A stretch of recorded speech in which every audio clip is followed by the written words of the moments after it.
office will be there when you need them. Small businesses across the country, the deposit accounts at these banks can breathe easier knowing they'll be able to pay their workers and pay their bills.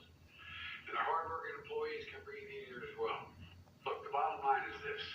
Americans can rest assured that our banking system is safe. Your deposits are safe. Let me also assure you, we will not stop at this. We'll do whatever is needed. And in a sign of continued instability, a number of regional banks sustained heavy losses in trading today, including First Republic Bank, which is even larger than Silicon Valley Bank. Its stocks plummeted by as much as 75% during trading. Now, the whirlwind of the last few days raises so many questions about what happens now for the U.S. economy, for the Federal Reserve, for regulators, for policymakers, for consumers, and of course, for our politics. So let's dive right in.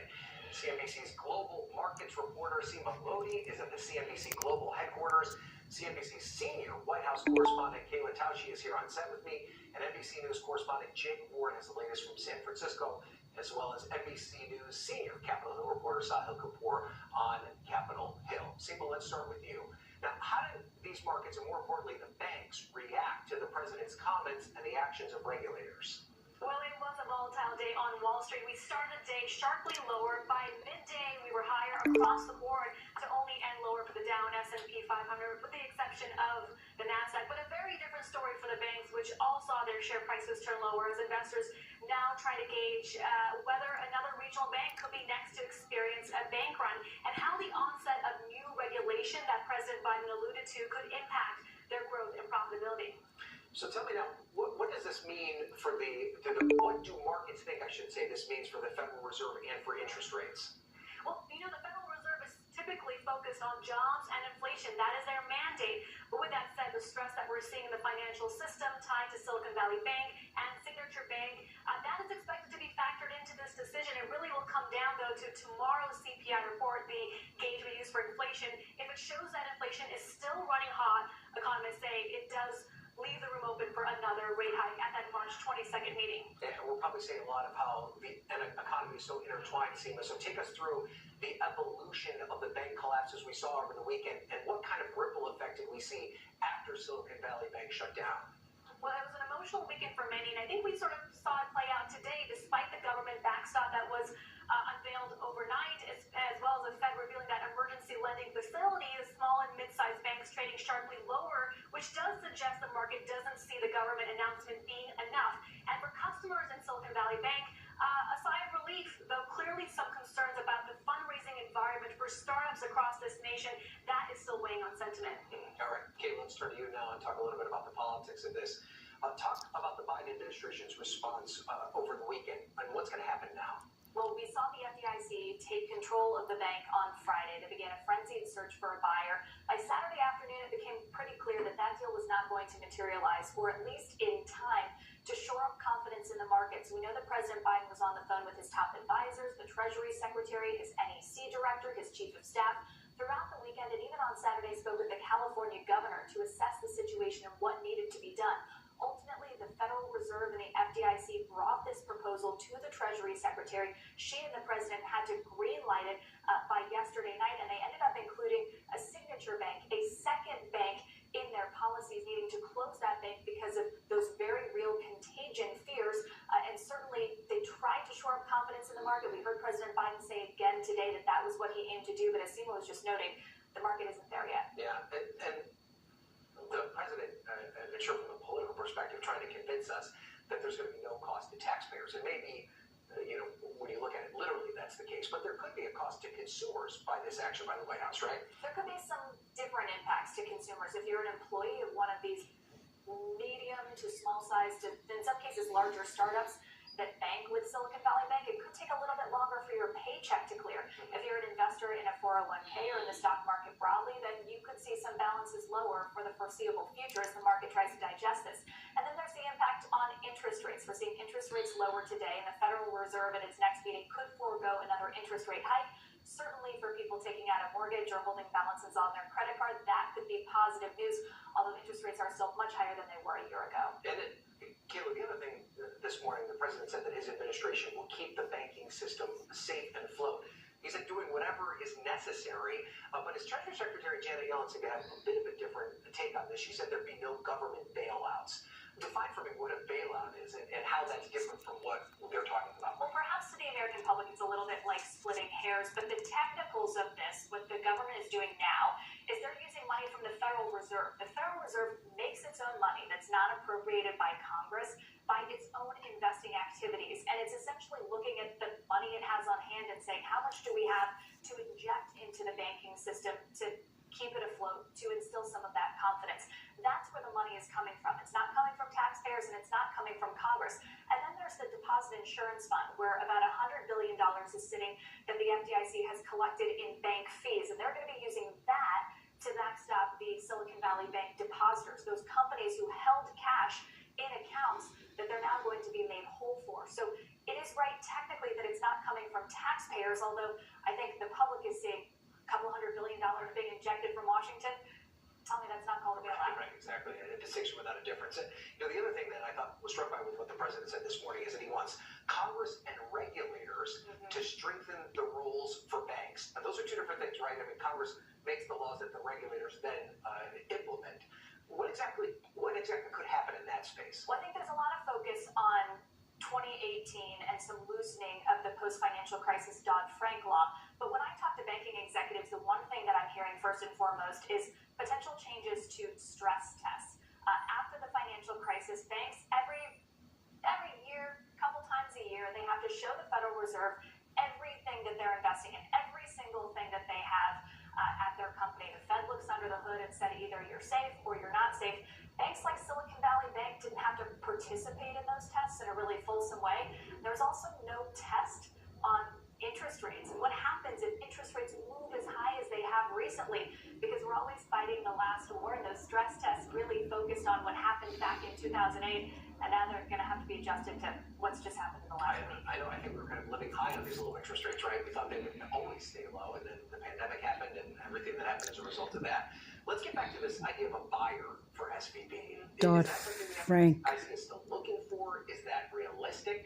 And what happens if they can't buy one? Well, when I talk to sources who are close to this situation, they say with every passing day, it becomes less and less likely that there is a buyer for Silicon Valley Bank. And to be sure, now the company has been broken into.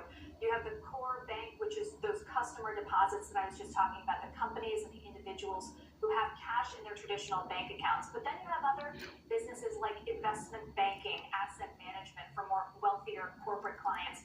Those businesses are still being run in a different sales process. That could turn out differently. But so far, we've learned that the FDIC has not been able to find a buyer for the core Silicon Valley Bank. So at some point, once those assets are returned to their customers, it will simply cease to exist. So maybe there's somebody out there looking for a bargain on a bank.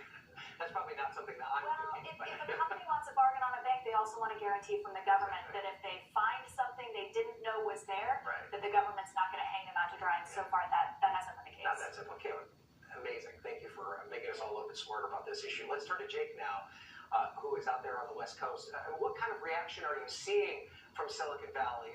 Depositor money is secure. Are things starting to calm down there right now? This hour, we've been sitting in front of the Menlo Park branch of Silicon Valley Bank, and there are customers in line as they have been all day. They arrive in Ubers and oftentimes emerge from the car with their laptops open, literally wearing the jackets that have the logo of the company they represent coming across. It's literally been a parade of the people who had the greatest to lose here.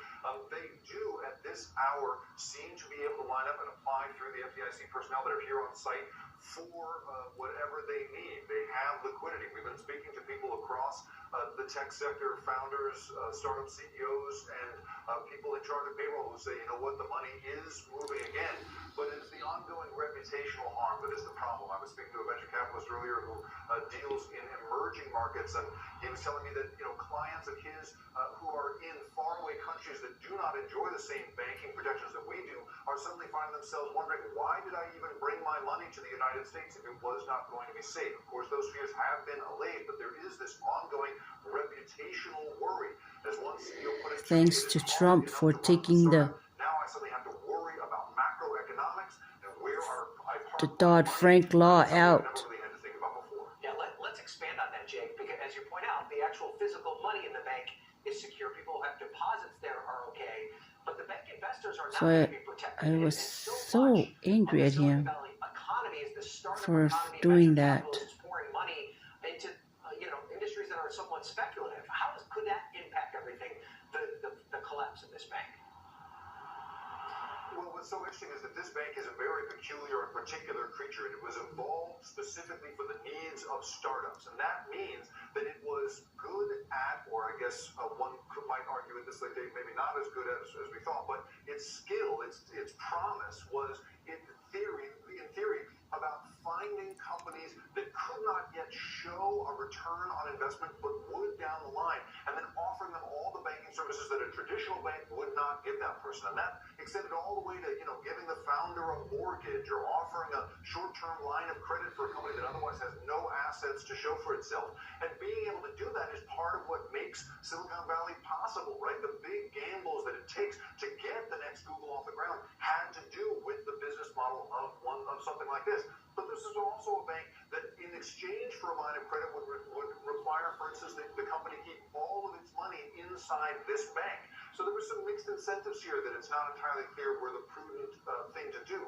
So the question now is, can this economy here, this startup ecosystem that has been one of the greatest drivers of productivity and wealth in human history, can it adapt? Can it find the sorts of services that it came to rely on this bank for in the more traditional banks, which are absolutely going to be learning from this, that perhaps they shouldn't be taking the kinds of risks that Silicon Valley Bank did. So the ongoing effects here, I think, are yet to be determined here, Ryan. Jake Ward, what could be described maybe as ground zero in this crisis. Jake, thanks for that. Let's go up now the road to Capitol Hill, where Sahil Kapoor is standing by.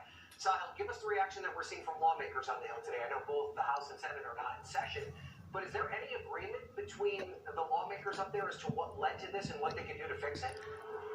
Ryan, there is one area of agreement between lawmakers here, and that is that there should not be a special taxpayer bailout to address this situation, at least in the 2008 sense of the word.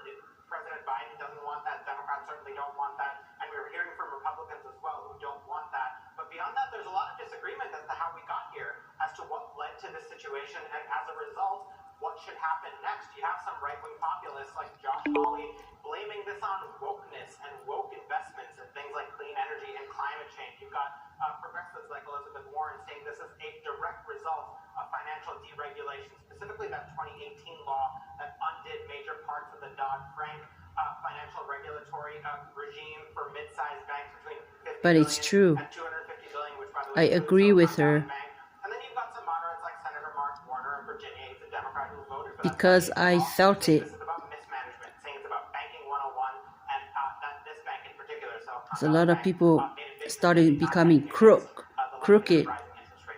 So a lot of finger pointing, a lot of what they won't do. But Sahil, is there any new legislation? That's why Trump lost, because he took that out, and that's protection for people's money. Since 2008, where was he? Where was he at when everybody was without a job? Just today, Ryan, to address this from different members of Congress. There is Elizabeth Warren, as I mentioned, introducing a bill to roll back that rollback of Dodd-Frank, to basically undo that 2018 law, which he had fought vehemently against